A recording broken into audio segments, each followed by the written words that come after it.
Let's talk about something the political class never wants to connect out loud. Open borders plus weak election safeguards plus endless taxpayer funded accommodation is how you permanently change a state and eventually a country without ever getting honest consent from the citizens paying the bills. Start with the part nobody can spin away. Non citizens have been prosecuted for voting illegally in U.S. elections. Federal reporting has described cases involving identity theft, benefit fraud, and unlawful voting, including voting in 2024 using a stolen identity. Another case in North Carolina involved a Canadian citizen accused of voting after falsely claiming citizenship. These cases do not prove millions of illegal votes, but they prove something more important than a headline number. The system can be penetrated and it can go undetected for years. And if it can go undetected for years in the cases we know about, nobody can honestly claim the true number is definitely zero. That's why voter ID and proof of citizenship requirements matter. The goal is not to accuse every immigrant. The goal is to make the process so tight that fraud is hard, rare, and quickly caught. Elections are supposed to be decided by citizens, period, because even small numbers can matter in local races where margins are thin. School board, city council, district attorney, mayor, those races can be decided by a few hundred votes, and those offices shape daily life more than Washington does. Now connect that to open borders. When a country signals that unlawful entry will be met with release, long processing times, and soft interior enforcement, the system gets overwhelmed. Overwhelmed systems are where identity mistakes, document fraud, and administrative shortcuts thrive. And overwhelmed communities are where politics shifts because local leaders start building policy around the new reality instead of enforcing the old one. Here's how the political pipeline works. If someone is in the country unlawfully and they haven't gone through naturalization, they have not made the formal commitment that citizenship represents. So if they do vote illegally, which candidates are they most likely to support? The ones who promise protection from enforcement, expanded benefits, sanctuary policies, and amnesty programs. That's not a moral judgment. That's self-interest. A mayor wins on that coalition. That mayor becomes a brand. Then they run for higher office, attorney general, Congress, governor. Now the policy isn't just local anymore. It becomes statewide. And when the state is California, it becomes national. Because California sets cultural norms, policy trends, and political strategy for the entire country. That's why people in neighboring states say, "Don't California my Nevada." They're not talking about beaches, they're talking about policy export. Now let's talk about Proposition 187 for the people who weren't around in the 90s, because this is a major hinge point in California's story.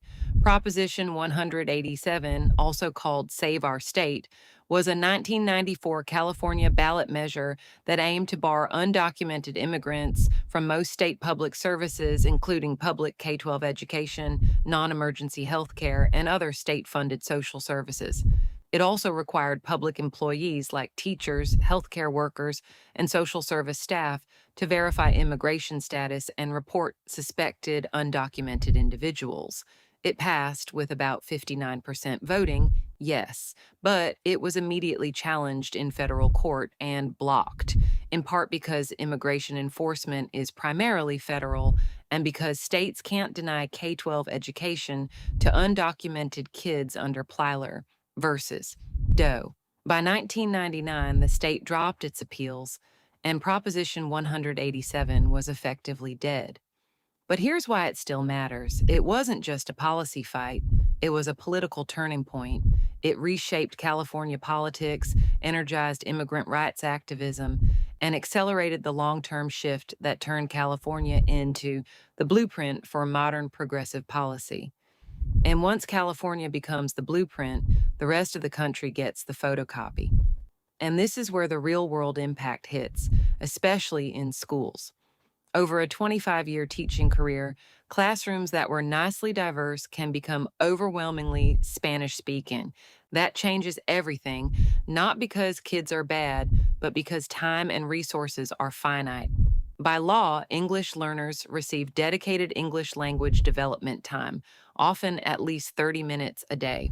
That's time carved out of an already packed school day, and while that support is important for those students, English speaking students don't get an equivalent block of targeted support, even if they're behind in reading or writing, because they're not classified the same way. Then staffing changes. You need more bilingual teachers, more bilingual aides, more translators, more parent liaisons, more paperwork, more compliance. Parent communication changes because translation services become constant, and some parents never fully transition into English, whether by choice or because life is hard and time is limited. Either way, the school becomes a translation heavy institution, and that shift isn't free. Culture shifts too. It's the cafeteria, it's the signage, it's the events, it's the expectations, it's the reality that the institution starts orienting itself around the dominant incoming language group. That's what happens when assimilation is optional and accommodation becomes permanent. Then it hits the job market. In a state where Spanish preferred quietly becomes Spanish required, English only kids can get locked out of basic jobs. That's not theory, that's lived reality.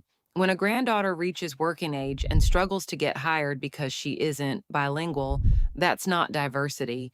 That's a new gatekeeping standard in her own community. And now let's talk about the part that should make every taxpayer furious: the bill. Imagine paying $2,000 a month in state and federal taxes. $2,000 month after month, year after year, and then watching policies expand that don't just help people, but structurally shift institutions in ways that harm your future and the future of your grandchildren. So here's the question every working American should be allowed to ask without being called a bigot.